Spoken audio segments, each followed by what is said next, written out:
Cross the Line, AITA stories with Minecraft vibes.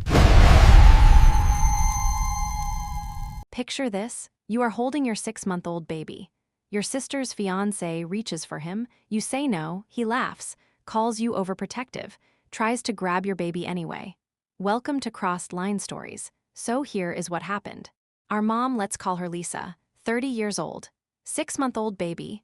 Her sister is 28, dating a man for 3 months. Barely knows him. Family barbecue, everyone gathered. Food cooking, kids playing, normal day. The fiancé approaches, already drunk, already loud, already problematic, reaches for Lisa's baby. Lisa steps back, politely declines, says baby is fussy today, not feeling well. Standard mom response, standard boundary, standard protection. He laughs, openly, loudly, mocking, calls her overprotective, says babies cry, says she needs to toughen him up, then grabs anyway, physically reaches while she is holding him, steps forward, invades space, ignores no, ignores boundaries, ignores basic respect. Lisa steps back again, he keeps going. Stop being paranoid. Babies are easy, you just make it worse. The family laughs, nervously, uncomfortably. But no one stops him, no one defends her. No one protects the baby. Her sister watches, says nothing, does nothing, allows it. Lisa sets the boundary after, tells her sister. He cannot hold the baby, not at her house, not at family events, not ever, until trust is earned, until respect is shown, until safety is guaranteed. Simple request, reasonable demand, protective instinct. Sister explodes, says Lisa is overreacting, says she cannot control people, says 3 months of dating does not give Lisa veto power, misses the point completely. This is not about control. This is not about power. This is about safety, about respect, about a drunk man grabbing at a baby who said no. The fiancé showed who he is. Drunk, disrespectful, entitled, physically pushy, mocking a mother's instincts, dismissing her concerns, treating her baby like an object, like a prop, like something he is entitled to touch because he wants to, because he decided, because he knows better than the actual parent.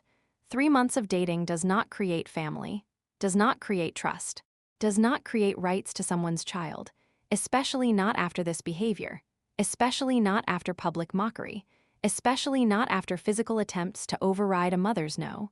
Lisa's sister chose sides, chose her fiancé over her sister, chose 3 months over 30 years, chose a drunk man's ego over a baby's safety.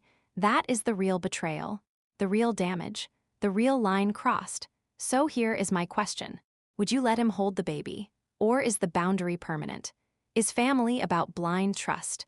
Or is family about protecting your own? Drop your verdict in the comments. I am genuinely curious where you stand. And if you want more stories about family boundaries and protective parents, subscribe to Crossed Line Stories. Until next time, think before you cross that line. Picture this, you follow the rules, pick your topic first. Next morning, someone demands you switch because they forgot. Welcome to Crossed Line Stories, university class, shared Google Sheet. First come first served, professor was clear. Write your name, topic is yours, everyone wanted the easy one. Lots of sources, simple research, I checked at night. Empty, I wrote my name, fair and square. Next morning, message from a classmate, she was planning to take it. Told her friends already, forgot to write her name, asks me to switch. Only topics left are harder, more work, more stress, more time. I said no, sorry, picked it fairly, don't want to switch. Simple boundary, simple truth, simple fairness. Now classmates judge me, technically right, socially harsh. Everyone knew she wanted it, could have been nice, should have been flexible, should have sacrificed my advantage for her mistake. But where does nice end? If she really wanted it, she should have written her name, should have stayed awake, should have followed the rules. Her forgetfulness is not my responsibility. Her planning is not my problem. Her friends' expectations are not my burden. The sheet was open, the opportunity was there. I took it. She didn't. That's not harsh, that's life. That's fairness. That's following the system everyone agreed to. Being nice would mean being unfair to myself, would mean rewarding her laziness, would mean establishing that rules don't matter if you complain enough, if you have friends who back you, if you make enough noise.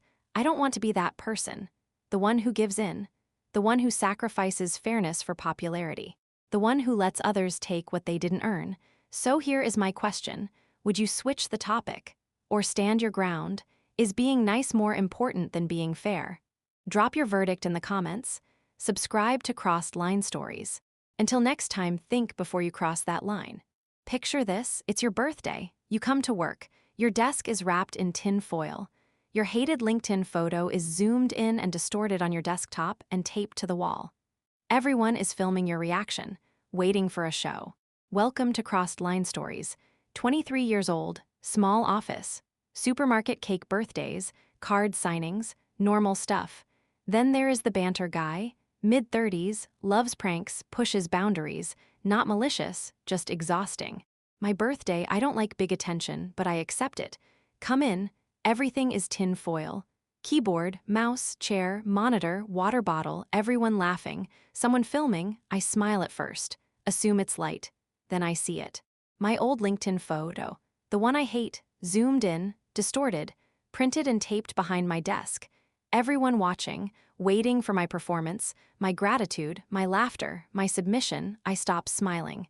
Say, can we not do this? Banter guy says, come on, it's your special day.